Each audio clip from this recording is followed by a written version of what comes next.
الحمد لله الذي خلق اللوح والقلم علم الإنسان ما لم يعلم والصلاة والسلام على رسوله الذي أرسل إلى العرب والعجم وعلى آله وصحبه الذين هم بحور العلوم والحكم أما بعد فأعوذ بالله من الشيطان الرجيم بسم الله الرحمن الرحيم نحن نقص عليك أحسن القصص بما أوحينا إليك هذا القرآن وإن كنت من قبله لمن الغافلين صدق الله العظيم۔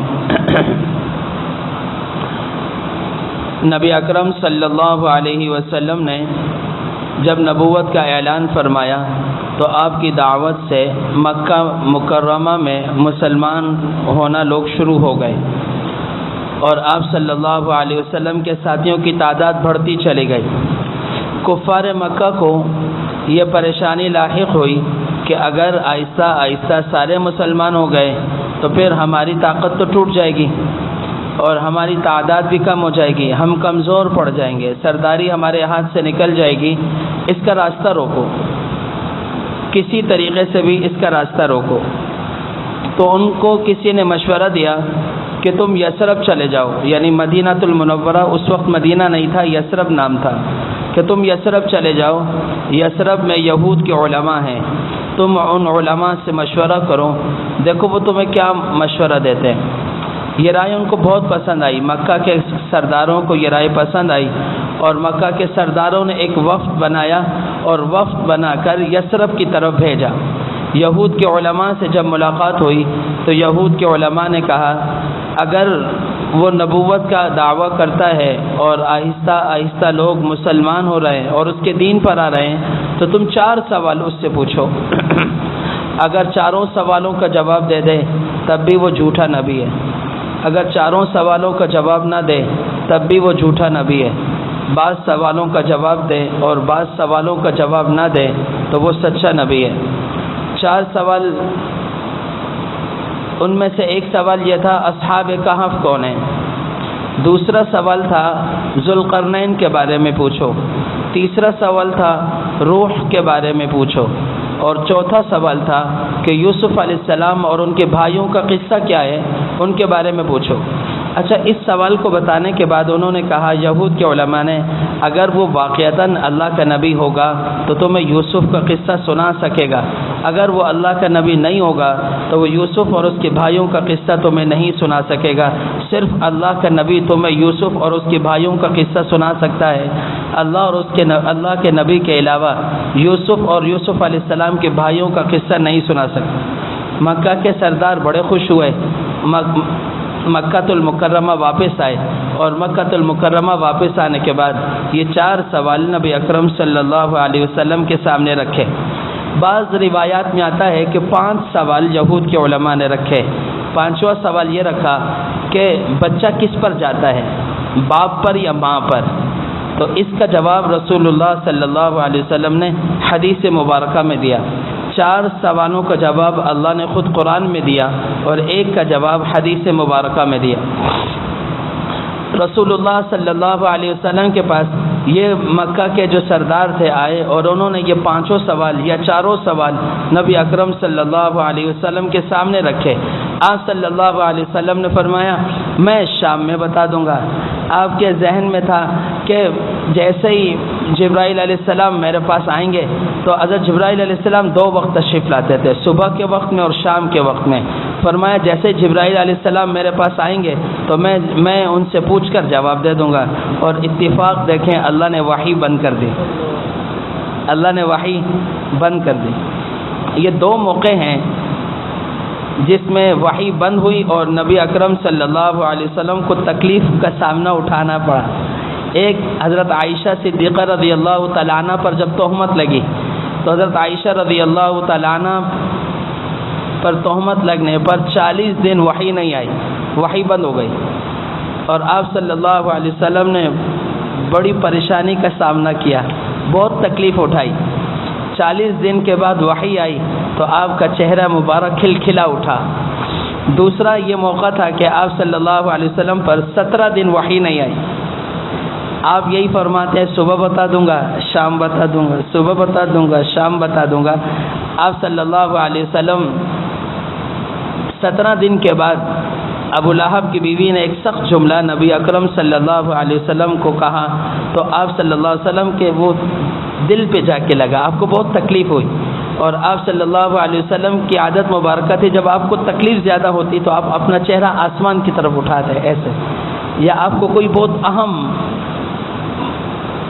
حکم کی طرف امر ہوتا تھا تو آپ صلی اللہ علیہ وسلم اپنا چہرہ آسمان کی طرف اٹھاتے، بس آپ کا چہرہ آسمان کی طرف اٹھا وحی نازل ہوتی تو فوراً وحی آئی آپ صلی اللہ علیہ وسلم پر۔ تو آپ صلی اللہ علیہ وسلم کو فرمایا والضحى واللیل اذا سجى ما ودعك ربك وما قلى، تیرے رب نے تجھے چھوڑا نہیں ہے۔ پھر دوسری وحی آپ صلی اللہ علیہ وسلم پر یہ آئی کہ آپ جب بھی کوئی کام کرنے کا ارادہ کریں آپ انشاءاللہ کہیں۔ آپ صبح میں کوئی کام کرنے کا ارادہ رکھتے ہیں آپ انشاءاللہ کہیں، آپ شام میں کوئی کام کرنے کا ارادہ رکھتے ہیں تو آپ انشاءاللہ کہیں۔ دیکھیں اللہ تعالیٰ نے اپنے محبوب کی بھی تربیت فرمائی۔ بات آپ سمجھ رہے ہیں یہاں نقطے کی کہ آپ صلی اللہ علیہ وسلم نے فرمایا میں صبح بتا دوں گا میں شام بتا دوں گا، اللہ نے وحی کا دروازہ بند کیا اور 17 دن وحی نہیں آئی، اور آپ صلی اللہ علیہ وسلم فرماتے صبح بتاؤں گا شام بتاؤں گا۔ پھر آپ صلی اللہ علیہ وسلم کو فرمایا نہیں آپ انشاءاللہ کہیں، تو آپ جب بھی کسی کام کرنے کا ارادہ کرتے پھر آپ صلی اللہ علیہ وسلم انشاءاللہ کہتے۔ تو انشاءاللہ یعنی اللہ اگر چاہے گا تو میں یہ کام کروں گا، اگر اللہ نے نہیں چاہا میں یہ کام نہیں کروں گا۔ تو اللہ تعالیٰ نے چاروں سوالوں کا جواب تفصیل سے دیا، سورہ کہف بھی نازل فرمائی، سورہ کہف میں اصحاب کہف کا قصہ نازل فرمایا، ذوالقرنین کا قصہ نازل فرمایا، اور روح کا جواب تفصیلی طور پر نہیں دیا، مختصر دیا۔ وَيَسْأَلُونَكَ عَنِ الرُّوحِ، یہ آپ سے روح کے بارے میں سوال کرتے ہیں، قُلِ الرُّوحُ مِنْ أَمْرِ رَبِّي، کہ روح یہ اللہ کا حکم ہے، بس مختصر سا جواب دیا۔ باقی 3 سوالوں کا جواب آپ نے تفصیلی طور پر دیا۔ اور آپ صلی اللہ علیہ وسلم پر سورہ یوسف پوری ایک ساتھ نازل ہوئی، اور آپ صلی اللہ علیہ وسلم نے یوسف علیہ السلام کا مکمل قصہ ایک ہی صورت میں ایک ہی دفعہ میں تمام ساتھیوں کو، تمام صحابہ کو اور مکہ کے سرداروں کو سنا دیا۔ بس یہاں جو بات مجھے عرض کرنی ہے یہ تمہیدی بات تھی، بات مجھے جو عرض کرنی ہے وہ یہ کرنی ہے کہ اللہ تعالیٰ نے موسیٰ علیہ السلام اور یوسف علیہ السلام کا تذکرہ فرمایا۔ 25 سے 26 پاروں میں اللہ تعالیٰ نے موسیٰ علیہ السلام کا تذکرہ فرمایا۔ قرآن کریم کے 30 پارے ہیں، 30 پاروں میں سے 25 سے 26 پاروں میں اللہ تعالیٰ نے موسیٰ علیہ السلام کا تفصیلی طور پر ذکر فرمایا اور قصہ نازل فرمایا۔ یوسف علیہ السلام کے لیے اللہ تعالیٰ نے پوری ایک سورت نازل فرمائی، اور اس سورت کے اندر اللہ تعالیٰ نے یوسف علیہ السلام کا مکمل قصہ نازل فرمایا۔ یہاں کچھ باتیں مجھے عرض کرنی ہیں۔ اور موسیٰ علیہ السلام کا بچپن، آپ موسیٰ علیہ السلام کا پورا قصہ دیکھیں، موسیٰ علیہ السلام کا مکمل بچپن ماں کے گرد گھومتا ہے، باپ کا تذکرہ نہیں ہے۔ یوسف علیہ السلام کا بچپن باپ کے گرد گھومتا ہے، ماں کا تذکرہ نہیں ہے۔ ایک نبی کے ذریعے سے اللہ ماں کے مقام کو بلند کر رہا ہے، اور ایک نبی کے ذریعے سے اللہ باپ کے مقام کو بلند کر رہا ہے۔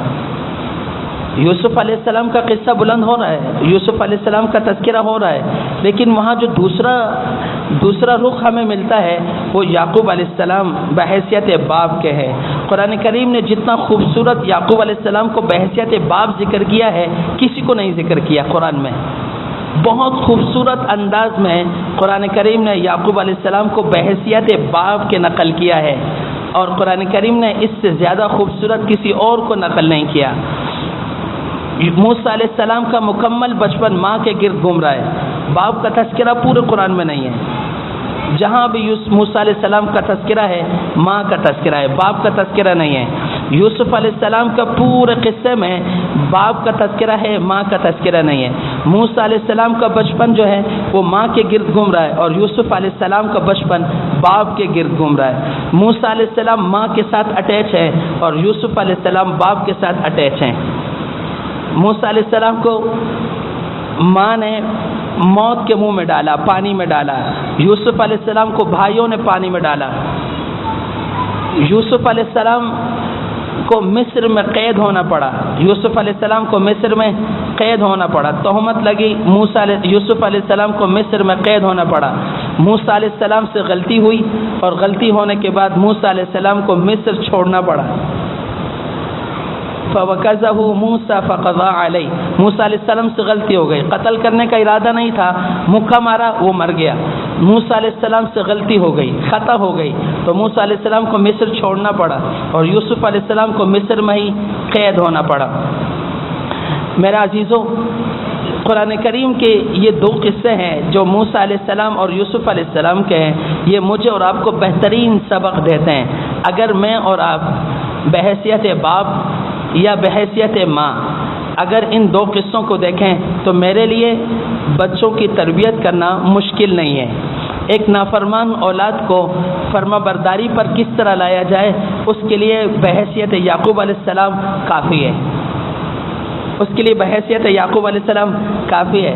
مفسرین نے لکھا ہے کہ تاریخ کی بدترین نافرمان اولاد اللہ نے یعقوب علیہ السلام کو دی ہے، اور 40 سال بیٹوں کی نافرمانی کو برداشت کیا ہے، اور 40 سال بیٹوں کی نافرمانی کو برداشت کر کر کلمہ اف نہیں کہا یعقوب علیہ السلام نے۔ 40 سال کے بعد بچوں نے کہا ابا ہم غلط تھے، آپ صحیح ہیں، آپ ہمارے لیے استغفار کریں۔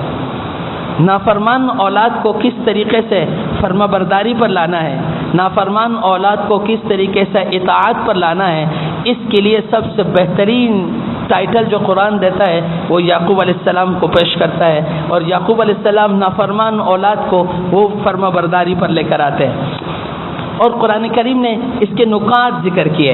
دیکھیں یوسف علیہ السلام باپ کے ساتھ اٹیچ تھے، تو یوسف علیہ السلام نے خواب دیکھا، انی رأیت 11 کوكبا والشمس والقمر رأیتهم لی ساجدین، تو باپ کو جا کر خواب سنایا۔ آج کے باپ کو موبائل سے فرصت نہیں ہے، اپنے لیپ ٹاپ اور کمپیوٹر سے فرصت نہیں ہے۔ اگر اس کے پاس موبائل اور لیپ ٹاپ نہیں ہے تو اس کے پاس دوستوں سے فرصت نہیں ہے۔ آج کی ماں کو ڈراموں سے فرصت نہیں ہے، معذرت کے ساتھ۔ اب بیٹا اٹیچ ہو کس کے ساتھ ہو، ماں کے ساتھ، ماں کو ڈرامے سے فرصت نہیں، باپ کے ساتھ، باپ کو موبائل سے فرصت نہیں ہے، اپنے دوستوں سے فرصت نہیں ہے، اپنے لیپ ٹاپ اور کمپیوٹر سے فرصت نہیں ہے، تو یہ بچہ اٹیچ ہو جاتا ہے اپنے دوست کے ساتھ۔ اب جب بچہ دوست کے ساتھ اٹیچ ہو جاتا ہے، اب بچہ کو کوئی بھی امر پیش آئے، خواب پیش آئے، وہ بچہ باپ کو نہیں بتاتا، ماں کو نہیں بتاتا، وہ سیدھا جا کے دوست کو بتاتا ہے۔ اور میرا ایک تجربہ ہے، وہ ممکن ہے غلط ہو، دوست کبھی اچھا مشورہ نہیں دیتا، غلط مشورہ دیتا ہے، یہ غلطی کرے تو پھنسے، اور پھر وہ مذاق اڑاتا ہے کہ دیکھا میں نے ایسے بدھو بنایا، یہ ایسے ایک مذاق کر رہا ہوں۔ تو میں عرض کر رہا ہوں کہ یہاں پر یوسف علیہ السلام نے خواب دیکھا تو باپ کو بتایا، تو باپ نے فوراً تعبیر نہیں کی، باپ نے کہا بس بیٹا اس نعمت کا اظہار بھائیوں سے نہیں کرنا۔ مفسرین نے یہاں لکھا ہے ہر نعمت کو جو صاحب نعمت ہے اپنی نعمت لوگوں کے سامنے بیان نہ کرے، اس لیے کہ جو صاحب نعمت ہے جسے اللہ نے نعمت دی ہے، اگر وہ لوگوں کے سامنے اپنی نعمت کو ذکر کرے گا لوگ اس سے حسد کریں گے۔ دشمن کا علاج قرآن نے بتایا ہے، لقمان حکیم نے دشمن کا علاج بتایا ہے، حاسد کا علاج نہیں بتایا۔ حاسد کا علاج قرآن نے کیا بتایا؟ وَمِن شَرِّ حَاسِدٍ إِذَا حَسَدَ، جس طریقے سے تم شیطان سے پناہ مانگتے ہو، حاسد کی حسد سے اس طرح پناہ مانگو۔ لیکن دشمن کا علاج قرآن نے کیا بتایا ہے؟ ادفع باللتی ہی احسن، محبت کا بول بولو، ادفع باللتی ہی احسن، محبت کا بول بولو، دشمن راہ راست پر آ جائے گا، محبت پر آ جائے گا۔ لقمان حکیم علیہ الصلوۃ والسلام سے کسی نے آ کے پوچھا کہ انسان کے لیے سب سے مؤثر دوا کیا ہے؟ لقمان حکیم نے فرمایا 1000 سال کا نچوڑ یہ ہے، میں نے انسان کے لیے سب سے بہترین دوا محبت کے علاوہ کسی کو نہیں پایا۔ کہا اگر یہ دوا اثر نہ کرے، کہا دوائی کی مقدار بڑھا دو، اثر ضرور کرے گی۔ محبت کے سوا کوئی اور دوائی اثر نہیں کرتی۔ کہا اگر یہ دوائی اثر نہ کرے تو پھر کہا اس دوائی کی مقدار کو بڑھا دو، اثر ضرور کرے گی۔ تو دشمن کا علاج بتایا ادفع باللتی ہی احسن، لیکن حاسد کے حسد کا علاج نہیں بتایا۔ فرمایا جس طرح شیطان سے پناہ مانگتے ہو اس طرح مجھ سے پناہ مانگو، ومن شر حاسد اذا حسد۔ بھائیوں کو پتہ چل گیا یوسف علیہ السلام کے ساتھ ابا بہت زیادہ محبت کرتے ہیں. آپس میں میٹنگ ہوئی. میٹنگ ہونے کے بعد یوسف علیہ السلام کو ساتھ لے کر چلے. یوسف علیہ السلام کو جب ساتھ لے کر چلے مارا پیٹا کنویں میں ڈال دیا. جبرائیل بعض روایات میں آتا ہے جبرائیل علیہ السلام سے نبی اکرم صلی اللہ علیہ وسلم نے پوچھا جبرائیل کبھی اپنی پرواز سے اڑے ہو؟ کبھی اپنی تیز پرواز سے اڑے ہو؟ کہاں؟ 2 دفعہ اڑا ہوں. کب؟ ایک اس وقت جب ابراہیم علیہ السلام کی چھری اسماعیل علیہ السلام کے گلے پہ رکھ چکے تھے اور چلانے کا مکمل ارادہ کر چکے تھے. اللہ نے کہا جبرائیل جنت سے مینڈے کو لے کر جاؤ, اسماعیل کو نکالو, مینڈے کو رکھو. کہا میں اپنی پرواز سے اڑا تھا ابراہیم, میں اپنی پرواز سے نہ اڑتا تو چھری چل جاتی. تو میں نے مینڈے کو نکالا, اسماعیل علیہ السلام کو نکالا, مینڈے کو رکھا, اور وہ جب چھری چلی تو مینڈے پر چلی, جس پر ابراہیم علیہ السلام گھبرا کر آنکھوں سے پٹی اتاری. تو جبرائیل علیہ السلام اسماعیل علیہ السلام دونوں مسکرا رہے تھے اور مینڈا ذبح ہوا تھا. کا دوسرا موقع جس پر میں اپنی پرواز سے اڑا وہ جب یوسف علیہ السلام کا ہاتھ منڈیر سے چھوٹا اور وہ پانی میں گرنے لگے تو اللہ نے کہا جبرائیل جاؤ یوسف کو اپنی گود میں لے لو, یوسف کو اپنی گود میں لے لو. میں اپنی پرواز سے اڑا اور یوسف علیہ السلام کو میں نے اپنی گود میں لیا اور ڈول میں لا کر بٹھا دیا. دیکھیں اب بھائی یوسف علیہ السلام کی قمیض لے کر باپ کے پاس گئے, اس پر خون لگایا. خون لگانے کے بعد یوسف علیہ السلام کے بارے میں بتایا کہ بھیڑیا اسے کھا گیا, وہ مر گیا, ختم ہو گیا. یعقوب علیہ السلام سمجھ گئے کہ میرے بچے مجھ سے جھوٹ بول رہے ہیں, اس لیے کہ قمیض سلامت ہے اور قمیض پر خون کے دبے ہیں.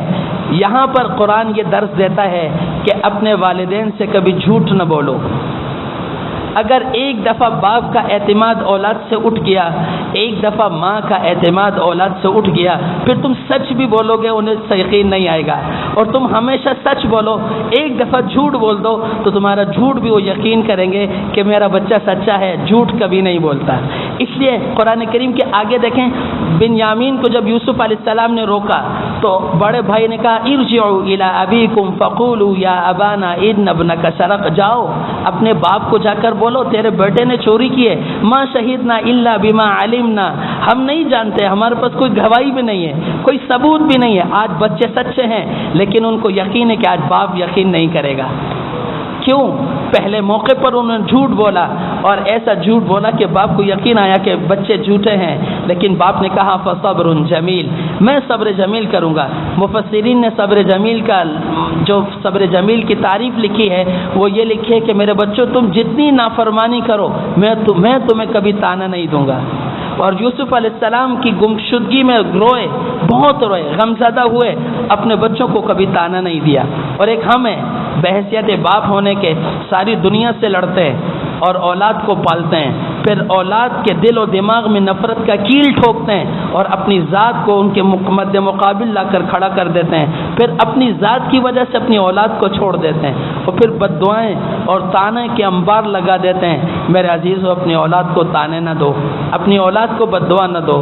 جس اولاد کو تم نے خود پالا, جس اولاد کو اپنے صلب سے دنیا میں وجود دیا, پھر اپنی جوانی کا میخ نکال کر اولاد کی کمر میں ڈالا, آپ کی کمر جھکتی گئی اور اولاد کی کمر اٹھتی گئی, آپ کی طاقت ختم ہوتی گئی, اولاد کی طاقت بڑھتی گئی.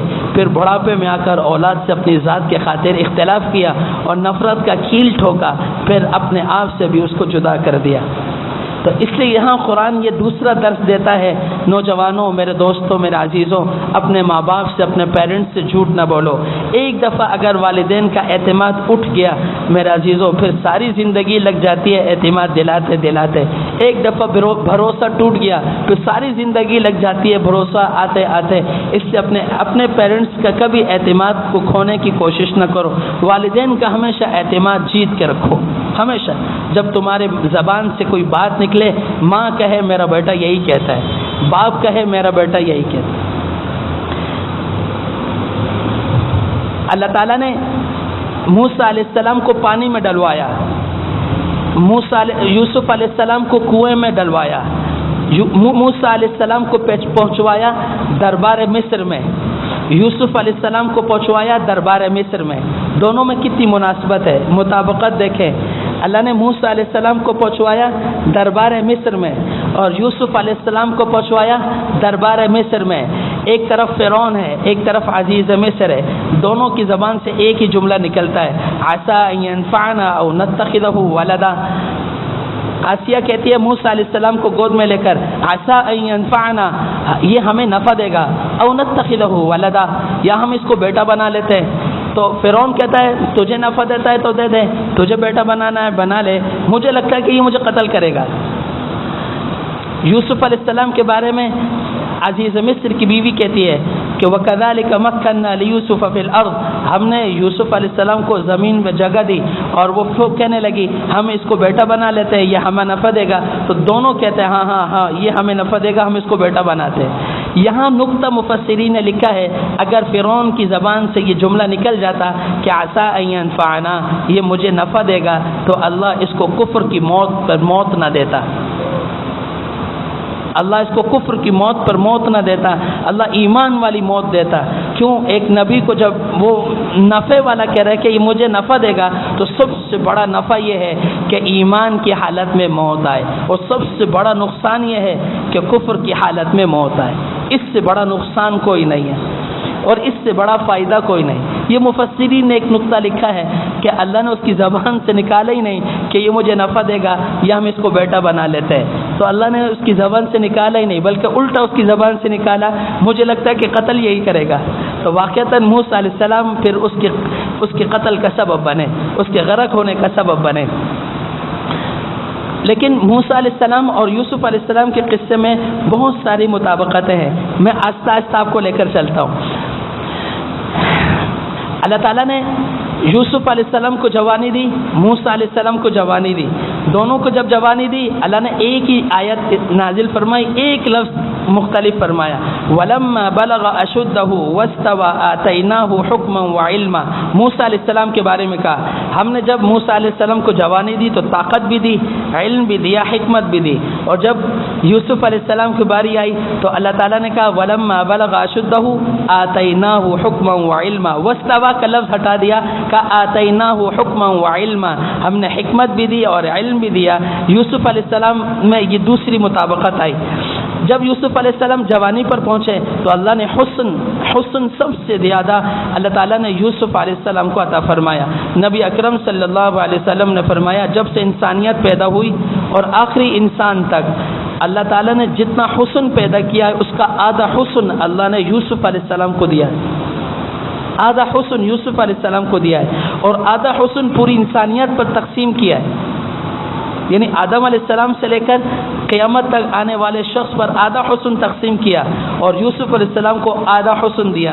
تو کیسا حسن ہوگا؟ تو جب حسن اللہ نے جوانی میں اتنا دیا تو زلیخا جو عزیز مصر کی بیوی تھی وہ فتنے میں مبتلا ہو گئی. جب فتنے میں مبتلا ہو گئی تو قرآن کہتا ہے وراودته التي هو في بيتها عن نفسه وغلقت الابواب وقالت هيت لك. دیکھو میرے عزیزوں، یہاں آج نوجوان آ کر کہتے ہیں ہم گناہوں سے بچنے کی کوشش کرتے ہیں لیکن گناہ سے بچ نہیں پاتے. ہمارا مکمل ارادہ ہوتا ہے کہ ہم گناہ سے بچ جائیں، ہمارا ارادہ ہوتا ہے کہ ہم گناہ نہ کریں، ہم توبہ کرنا چاہتے ہیں لیکن توبہ نہیں کر پاتے. یہاں نقطے کی بات یہ ہے گناہ چھوڑنے والے کے لیے نقطے کی بات یہ ہے کہ گناہ سے بھاگنا میرا کام ہے، بچانا اللہ کا کام ہے. گناہ سے بھاگنا میرا کام ہے اور بچانا اللہ کا کام ہے. دیکھیں یوسف علیہ السلام کو معلوم تھا کہ دروازہ بند ہے، میں نکلنا چاہوں تو نکل نہیں سکتا، دروازہ لاک ہے. لیکن یوسف علیہ السلام کو معلوم تھا کہ میرا کام ہے دروازے کی طرف بھاگنا، دروازہ کھلے یا نہ کھلے میں اپنا کام تو کروں، اللہ پھر اپنا کام کرے گا. یوسف علیہ السلام جب دروازے کی طرف بھاگے ہیں تو یوسف علیہ السلام نے اپنے حصے کا کام کیا تو اللہ نے بھی اپنے حصے کا کام کیا، دروازے کو اپنی قدرت سے کھولا. اکابر اولیاء نے لکھا ہے جو نوجوان، جو اللہ کا بندہ اپنے علم اور ارادے سے گناہ کو کرنے کو ترک کر دیتا ہے، اپنے علم اور ارادے سے گناہ چھوڑنے کا ارادہ کر دیتا ہے، اللہ اس کی دعا کو رد کرنا چھوڑ دیتا ہے. بہت بڑی خوشخبری ہے کہ جو انسان اپنے علم اور ارادے سے گناہ چھوڑنے کا ارادہ کرتا ہے اور علم اور ارادے سے گناہ کو ترک کرنے کا ارادہ کر دیتا ہے، اللہ اس کی دعا کو رد کرنا چھوڑ دیتا ہے، اس کی دعا رد نہیں ہوتی. ایک نوجوان آ کر کہنے لگا حضرت کیا کریں، آج کی لڑکی خود آ کے ٹکر مارتی ہے، خود آ کر ٹکر مارتی ہے، ہمیں سیٹ کرنے کی ضرورت نہیں ہوتی، وہ خود ہی سیٹ ہے۔ میں بڑا علمی نوجوان تھا، میں بس سر جھکایا اور بس اللہ نے فوراً دل میں یہ بات ڈالی کہ اس سے کہو کہ اگر آج کی لڑکی زلیخا بن گئی تم یوسف علیہ السلام بن جاؤ، آج کی لڑکی زلیخا کا کردار نبھا رہی ہے تو تم یوسف علیہ السلام کا کردار نبھاؤ۔ تو میرے عزیزوں، آج کا نوجوان اگر اپنے آپ کو گناہ سے بچانا چاہتا ہے تو گناہ سے بچا سکتا ہے، اپنے دامن کو داغدار ہونے سے بچانا چاہتا ہے تو بچا سکتا ہے۔ اس لیے فرمایا کہ جو شخص گناہ سے توبہ کرتا ہے ہر حالت میں اللہ اس کی مدد کرتا ہے۔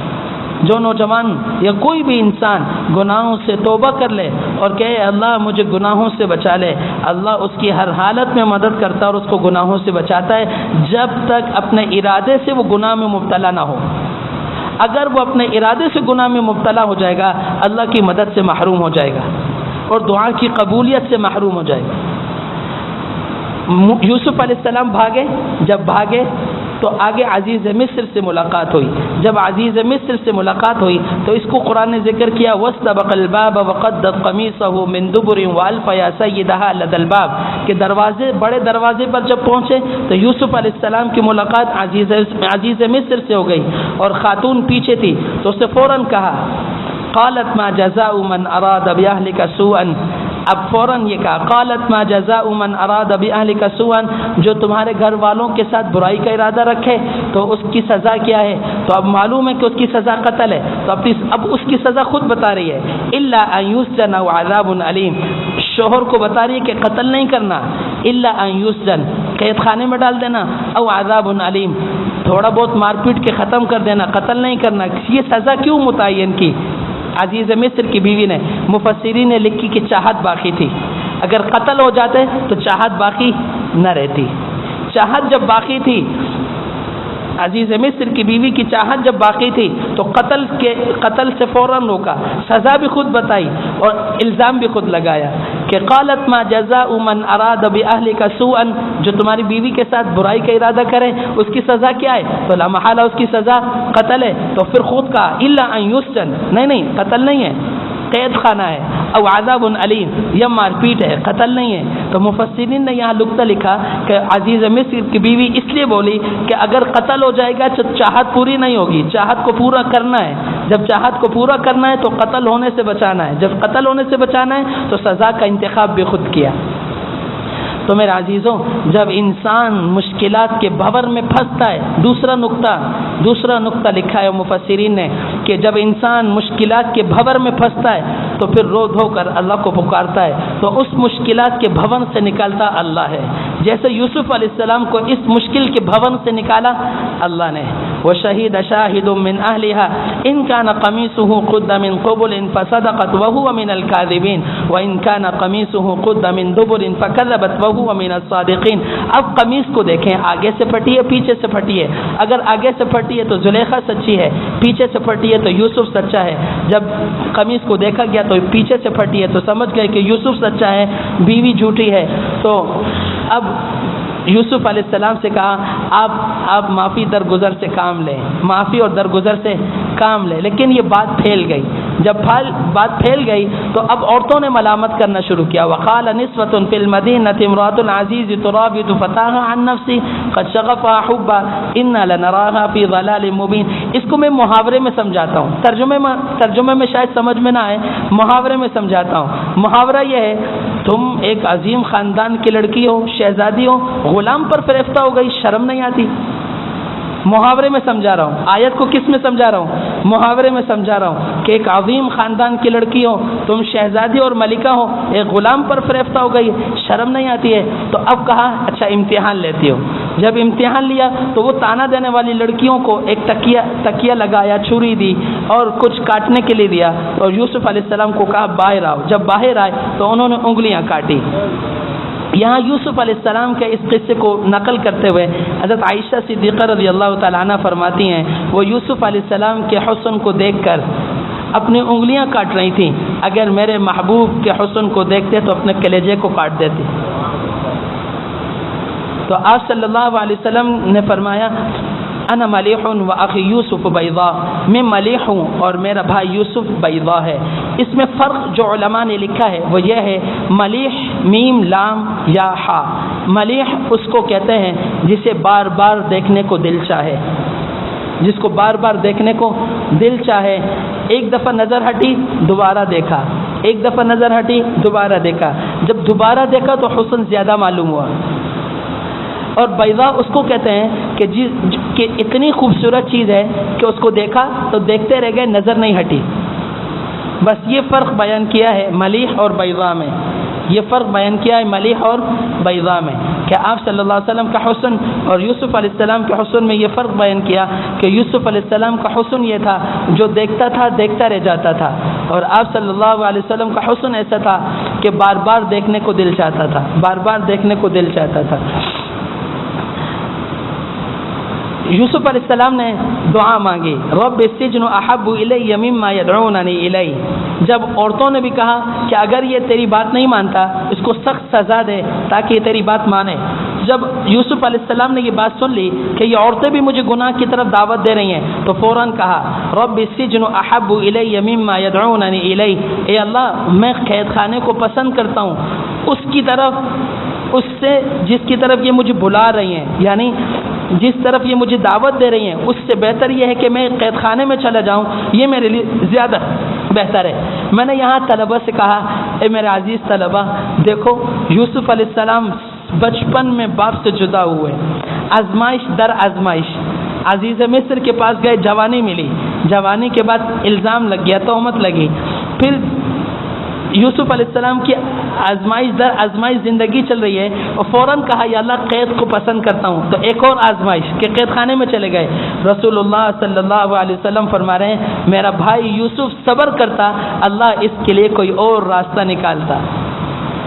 تو میں نے کہا میرے عزیزوں یہاں اندازہ لگاؤ نبی اکرم صلی اللہ علیہ وسلم کا صبر کتنا بلند ہوگا کہ آپ صلی اللہ علیہ وسلم یوسف علیہ السلام کے بارے میں کہہ رہے ہیں میرا بھائی یوسف یہاں صبر کرتا، اللہ اس کے لیے کوئی نہ کوئی راستہ نکالتا، جیل میں ڈالتا نہ ڈالتا، تو آپ صلی اللہ علیہ وسلم کا صبر کتنا بلند ہوگا، کتنا اعلیٰ صبر ہوگا کہ آپ صلی اللہ علیہ وسلم جب اپنے بھائی یوسف علیہ السلام کے بارے میں کہہ رہے میرا بھائی صبر کرتا تو اللہ اس کے لیے راستہ نکالتا۔ تو میرے عزیزوں صبر کی زندگی کو اختیار کرو، اور صبر کی زندگی یہ ہے کہ جب غم ملے تو پھر خاموش ہو جاؤ، پھر اس کا تذکرہ نہ کرو، جیسے یوسف علیہ السلام کے والد یعقوب علیہ السلام کو غم ملا، غم ملنے کی وجہ سے اندر اندر گھٹ کر آنکھوں کی بینائی ختم ہو گئی، رو رو کر آنکھوں کی بینائی ختم ہو گئی، صحت خراب ہو گئی، لیکن اولاد کو تانا نہیں دیا، اولاد کو تانا نہیں دیا۔ تو اس لیے میرا عزیزوں جب اولاد کی نافرمانی سامنے آ جائے تو پھر صبر کرو، اپنی ضد کی وجہ سے اولاد کو نہ توڑو، اپنے ضد کی وجہ سے اولاد کو نہ توڑو، ان کو گھروں سے نہ نکالو، ان کو گھروں سے نہ نکالو۔ آج دوپہر میں جب ایک فون آیا یقین جانو بہت تکلیف ہوئی، بہت تکلیف ہوئی، بس وہ بولتا رہا اور میں سنتا رہا، وہ بولتا رہا اور میں سنتا رہا۔ میں نے اس کو کہا اچھا آپ ملاقات کی ترتیب بنائیں، آپ ملاقات کی ترتیب بنائیں، اور وہ بہترین دیندار گھرانے سے تعلق رکھتا ہے جو اپنے باپ کے لیے وہ الفاظ استعمال کر رہا تھا شاید کہ کوئی اور استعمال نہ کرے، شاید کہ کوئی اور استعمال نہ کرے۔ میرے عزیزوں اپنی انا کے چکر میں، اپنی ضد کے چکر میں اپنے اولاد کو نہ توڑو، کبھی جھک جاؤ۔ باپ کا جھک جانا اولاد کے سامنے باپ کی ذلت نہیں ہے، اس کو راہ راست پر لانا ہے۔ یعقوب علیہ السلام اپنی اولاد کے سامنے خاموش ہو گئے، جھک گئے کہ اولاد کی ضد کو توڑ نہیں سکتا، لیکن اولاد کو جدا بھی نہیں کر سکتا۔ 40 سال ایک ہی دسترخوان پر بٹھا کر کھانا کھلایا، اور 40 سال کے بعد اولاد راہ راست پر آئی۔ میرے عزیزوں ہم پریشان ہو جاتے ہیں کہ دعوت دعوت دعوت، ہماری دعوت سے کوئی راہ راست پر نہیں آ رہا۔ میرا اور تمہارا کام دعوت دینا ہے، کوئی راہ راست پر آئے یا نہ آئے، میرا تمہارا کام پیغام پہنچانا ہے، کوئی پیغام کو قبول کرے یا نہ کرے، کوئی آپ کو مانے یا نہ مانے، آپ دل سے اس بات کو نکالیں آپ اس کو دل سے نکالیں. انبیاء کے ذمہ نہیں تھا کہ آپ کی دعوت کو لوگ کیوں قبول نہیں کر رہے. انبیاء کے ذمہ تھا کہ آپ کو دعوت دینا ہے. بلغوا عنی ولو آیا. اور آپ صلی اللہ علیہ وسلم نے بھی یہی حکم لگایا کہ میری طرف سے ایک بات بھی پہنچے پہنچاؤ. بس کوئی قبول کرے نہ کرے ذمہ داری نہیں ہے. ذمہ داری کیا ہے؟ بات کو پہنچاؤ، پیغام کو پہنچاؤ، دعوت کو عام کرو، نفرتوں کو توڑو، محبتوں کو اجاگر کرو. یوسف علیہ السلام قید میں چلے گئے، 2 ساتھی ساتھ آئے، ایک ساتھی رہا ہو گیا. بادشاہ نے خواب دیکھا.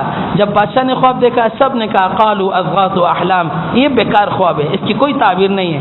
اس خادم نے کہا میرا دوست ہے یوسف، میں اس سے پوچھ کر آتا ہوں. بھاگتا بھاگتا جیل میں آیا. دیکھو یوسف علیہ السلام کے اخلاق. یوسف علیہ السلام کے پاس جیسے ہی آیا تو یوسف علیہ السلام نے 3 کام کیے. عبر، تعبیر دی.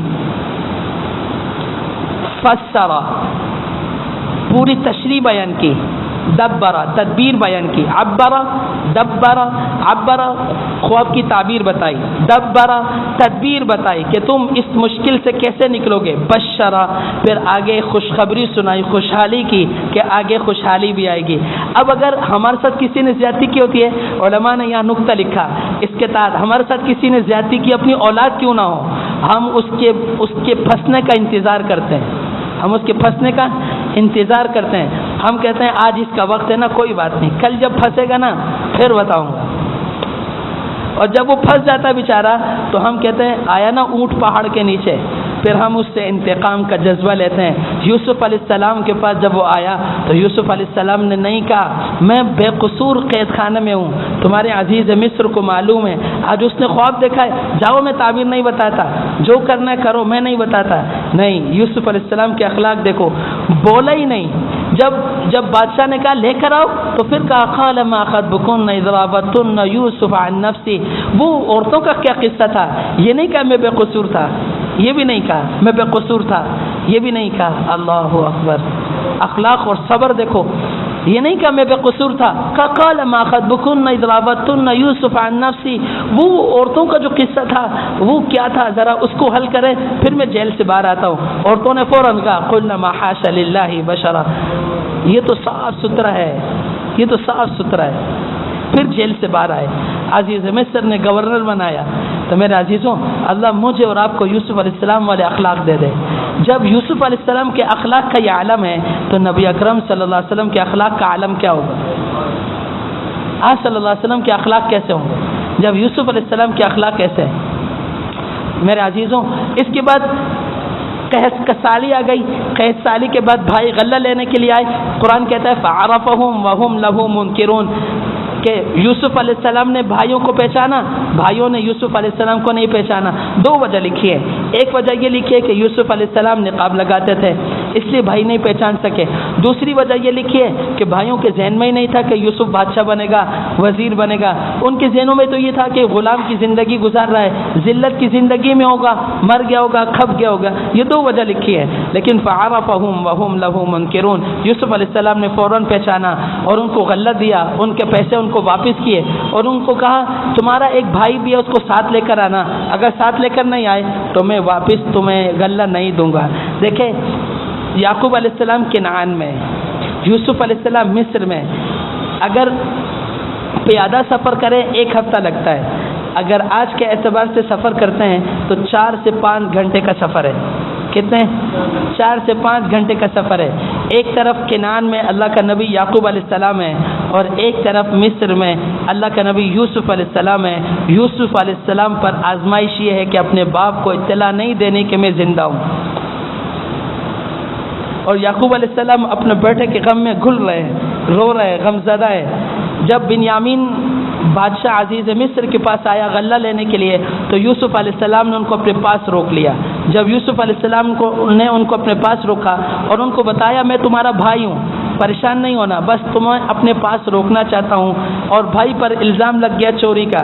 جب چوری کا الزام لگا اب بھائی کہتے ہیں جاؤ ابا سے کہو تمہارے بیٹے نے چوری کی ہے، ہمارے پاس کوئی ثبوت نہیں ہے، ہمارے پاس کچھ نہیں ہے، ہم کیا دلیل دیں کیا نہ دیں، آج سچ بھی بولیں تو آپ کو یقین نہیں آئے گا. باپ نے پھر کہا عسى الله ان ياتيني بهم جميعا. پہلے صرف یوسف کے بارے میں کہا، آپ دونوں کے بارے میں کہا، عسى اللہ ان یأتینی بہم جمیعا، اللہ ان دونوں کو واپس لے کر آئے گا۔ اور پھر غم میں روئے، جب روئے تو بچوں نے کہا اللہ تفتأ تذکر یوسف حتی تکون حرضا او تکون من الہالکین۔ اس کا ترجمہ کرنا کافی مشکل ہے، میں محاورے میں آپ کو سمجھاتا ہوں۔ آپ کا دماغ خراب ہو گیا ہے، آپ سٹیا گئے، ابھی تک یوسف کو یاد کر رہے ہیں۔ چھوڑے یوسف کے قصے کو، وہ چھلک گیا، وہ سب کچھ ہو گیا۔ آپ کہا اچھا میرے بچوں تمہیں تکلیف ہوئی، میں نے فصبر جمیل کہا تھا، تمہیں تکلیف ہوئی یوسف کو یاد کرنے سے، انما اشکو بثی وحزنی الی اللہ۔ ان دونوں آیتوں کو ملائیں پھر پتہ چلتا ہے، فصبر جمیل کو ملائیں اور کہو کہ اچھا میرے بچوں میرے جملے سے تمہیں تکلیف ہوئی کہ میں نے یوسف کو یاد کیا، اب تمہارے سامنے یاد نہیں کروں گا، اب صرف اللہ کے سامنے رکھوں گا اور اللہ کے سامنے رہوں گا۔ انما اشکو بثی وحزنی الی اللہ، اے اللہ ساری شکایتیں تیرے سامنے رکھتا ہوں، اپنی بے بسی تیرے سامنے رکھتا ہوں۔ جب یعقوب علیہ السلام کو پتہ چلا، دونوں بیٹے چلے گئے، اب خط لکھا یوسف علیہ السلام کو۔ یہ خط ہے جس سے یہود کو دھوکہ لگا، کبھی موقع ہوا تو تفصیل ذکر کروں گا۔ یعقوب علیہ السلام نے خط لکھا یوسف علیہ السلام کو، یہ تو نہیں پتہ تھا میرا بیٹا عزیز مصر ہے، خط لکھا میں اللہ کا نبی ہوں، میرا باپ بھی اللہ کا نبی ہے، میرا دادا بھی اللہ کا نبی ہے، میرے باپ کو، یہاں چچا کو باپ کہا اسماعیل علیہ السلام کو، یہاں یہود کو دھوکہ لگا، کہا میرے باپ کو اللہ نے چھری کے نیچے سے نکالا، میرے دادا کو اللہ نے آگ میں ڈالا، ہم انبیاء کی اولاد ہیں، ہم چور نہیں۔ یہ آخری لفظ تھا، ہم انبیاء کی اولاد ہیں، ہم چور نہیں ہیں۔ یہ خط جب یوسف علیہ السلام کے پاس پہنچا تو یوسف علیہ السلام نے خط پڑھا، بہت روئے، کہا اللہ اس آزمائش کو ختم فرما، میں اپنے باپ کو بتا سکوں کہ تیرا بیٹا یوسف زندہ ہے۔ اللہ نے آزمائش کو یوسف علیہ السلام کی دعا پہ ختم فرمایا اور 40 سال کا عرصہ گزر گیا اور یوسف علیہ السلام کو فرمایا اب تمہیں اجازت ہے کہ تم باپ کو بتا سکتے ہو کہ میں زندہ ہوں۔ اب جب یوسف علیہ السلام نے اپنی قمیض بھیجی تو وہاں یعقوب علیہ السلام کہتے ہیں میں خوشبو محسوس کر رہا ہوں، میں خوشبو محسوس کر رہا ہوں، پہلے محسوس نہیں کی، اب محسوس کر رہے ہیں۔ یہاں نقطہ لکھا انبیاء اولیاء سب اللہ کے محتاج ہیں، انبیاء اولیاء سب کس کے محتاج ہیں؟ اللہ کے محتاج ہیں۔ یعقوب علیہ السلام پہلے بھی وہیں تھے کنعان میں، یوسف علیہ السلام پہلے بھی موجود تھے مصر میں، وہ ایک وقت گزر گیا، یعقوب علیہ السلام کو پتہ نہ چلا، جب اللہ نے آزمائش کے دروازے ختم کیے اور یوسف علیہ السلام کی دعا کو قبول فرمایا، یوسف علیہ السلام نے قمیض اتاری، وہاں اللہ نے یعقوب علیہ السلام کو خوشبو سونگائی کہ میں یوسف کی خوشبو سونگ رہا ہوں۔ اب بھائیوں کو خوف ہو گیا نا، حل علمتم ما فعلتم بیوسف واخیہ انتم جاہلون، یہ اتنے کمزور صیغے ہیں، حل عربی زبان میں اس چیز کے بارے میں سوال کرتے ہیں جو پتہ نہ ہو، مجھے کسی چیز کے بارے میں پتہ نہیں ہے تو میں پوچھتا ہوں یہ کیا چیز ہے تو میں حل لے کر آؤں گا۔ یوسف علیہ السلام اپنے اوپر کیے ہوئے ظلم کے بارے میں کہہ رہے ہیں حل علمتم ما فعلتم بیوسف، تم نے یوسف کے ساتھ جو کیا وہ تم جانتے ہو۔ اچھا علم تم بھی کہہ رہے ہیں، ظلم تم نہیں کہہ رہے، تم نے جو ظلم کیا ہے، کہا علمتم ما فعلتم بیوسف واخی اذا انتم جاہلون، جان بوجھ کر نہیں کیا، انجانے میں کیا، تم سے جو غلطی ہوئی انجانے میں ہوئی۔ کیا الفاظ ہے، فعلتم، فعل عربی زبان کا سب سے کمزور صیغہ ہے، سب سے کمزور صیغہ کون سا ہے؟ فعلہ ہے، اور فعلہ سے کمزوری کا پتہ چلتا ہے، تو کہا فعلتم، وہ جو چھوٹی چھوٹی نادانیاں تم نے یوسف کے ساتھ کی، اس کے بھائی کے ساتھ کی، تم جانتے ہو، تو فوراً بھائیوں نے کہا اِنَّكَ لَأَنْتَ یوسف، آپ یوسف ہیں، آپ یوسف ہیں۔ اب دیکھیں آگے ایک دو باتیں اور عرض کرتا ہوں۔ ابا جان آ گئے، ابا جان آ گئے نا، پہلے بھائیوں کو معاف کیا، لا تثریب علیکم اليوم، تثریب کا معنی لکھا ہے ایسا معاف کرنا کبھی دل اور دماغ میں اس کا خیال آئے گا ہی نہیں، کبھی دل اور دماغ میں اس کا خیال آئے گا ہی نہیں، اس کو تثریب کہتے ہیں عربی زبان میں۔ کہا لا تثریب علیکم اليوم، آج تم پر کوئی ملامت نہیں ہے، معافی ہے۔ جب معافی ہے تو اب بھائیوں کو یقین آیا، لیکن خوف زدہ تھے کہ ابا سے ملاقات باقی ہے، ابا سے ملاقات باقی ہے. جب ابا سے ملاقات ہوگی یوسف کیا کہے گا؟ جب ابا سے ملاقات ہوئی تو یوسف علیہ السلام نے بھائیوں کا قصہ حذف کر دیا. کہا اذ اخرجنی من الشیطان،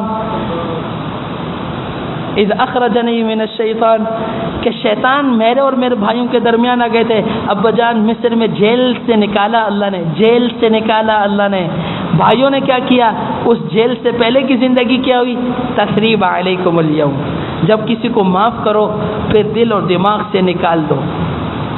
خاص طور پر جب تم ساس بہو لڑتے ہو، سسر اور بہو لڑتے ہو، سسر اور داماد لڑتے ہو، اس غلطیوں کو معاف کرو، پھر بھول جاؤ، پھر زبان پہ نہ لاؤ.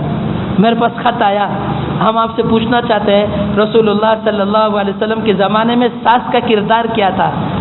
بہت مشکل سوال ہے. میں آپ سے پوچھنا چاہتی ہوں رسول اللہ صلی اللہ علیہ وسلم کے زمانے میں ساس کا کردار کیا تھا؟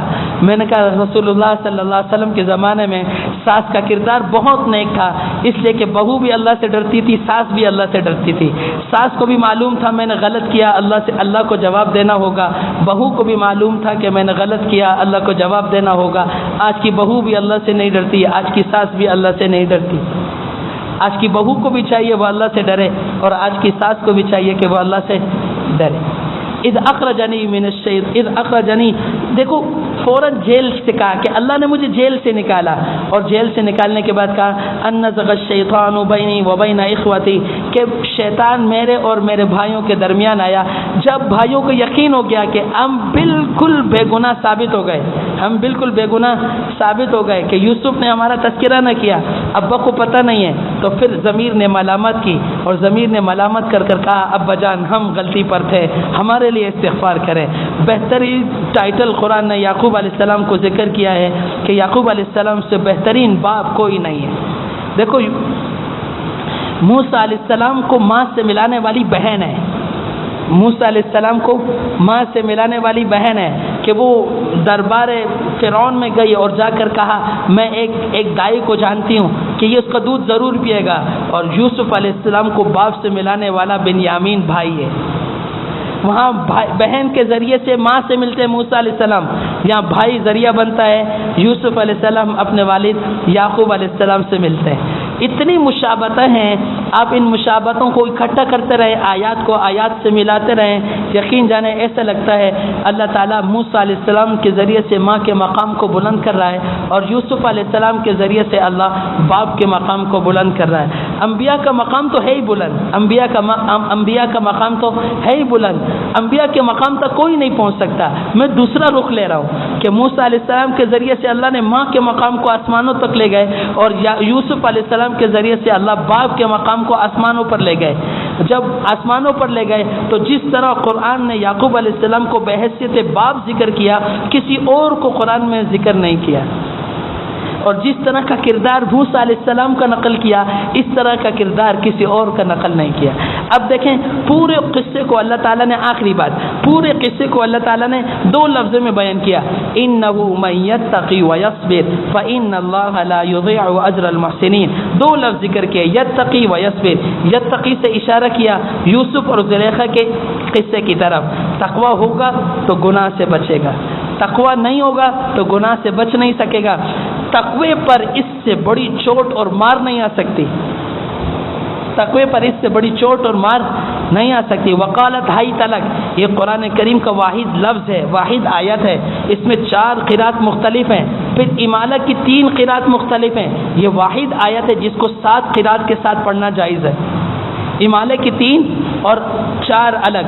یہ واحد قرآن کریم کا ایک واحد لفظ ہے جس کو 7 طریقے سے پڑھنا جائز ہے، اور 7 قرات کے جو قاری ہیں اس کو 7 طریقوں سے پڑھتے ہیں. تو تقوی پر اس سے بڑی چوٹ اور اس سے بڑی مار کوئی نہیں ہے. تو کہا انہو من یتقی، بڑے سے بڑا گناہ ہو، چھوٹے سے چھوٹا گناہ ہو، انسان بچتا تب ہے جب تقوی حاصل کرتا ہے. انہو من یتقی ویصبر سے اشارہ کیا بھائیوں کے قصے کی طرف اور عزیز مصر کے ظلم کی طرف. عزیز مصر نے بھی ظلم کیا، جیل میں ڈالا، بھائیوں نے بھی ظلم کیا، تو ظلم چاہتا ہے صبر کو، تو کہا یتقی و یصبر. تقوی اختیار کرو گے، صبر کرو گے، تو پھر اللہ کہتا فإن اللہ لا یضيع اجر المحسنین، اللہ احسان کرنے والوں کے اجر کو ضائع نہیں کرتا۔ دیکھو دو لفظ ذکر کیے، انہ من یتقی ویصبر، تقوی اختیار کرو اور صبر کرو۔ تو تقوی سے اشارہ کیا زلیخا اور یوسف کے قصے کی طرف، اور صبر سے اشارہ کیا عزیز مصر اور بھائیوں کے ظلم کی طرف۔ یہ جو کہا گیا سنا گیا، اللہ تعالیٰ مجھے اور آپ کو عمل کرنے کی توفیق عطا فرمائے، اور صحیح معنوں میں اپنی اولاد کی صحیح تربیت کرنے کی توفیق عطا فرمائے، اور ہمیں انبیاء کے اور اولیاء کے نقش قدم پر چلنے کی توفیق عطا فرمائے۔ وآخر دعوانا الحمدللہ رب العالمین۔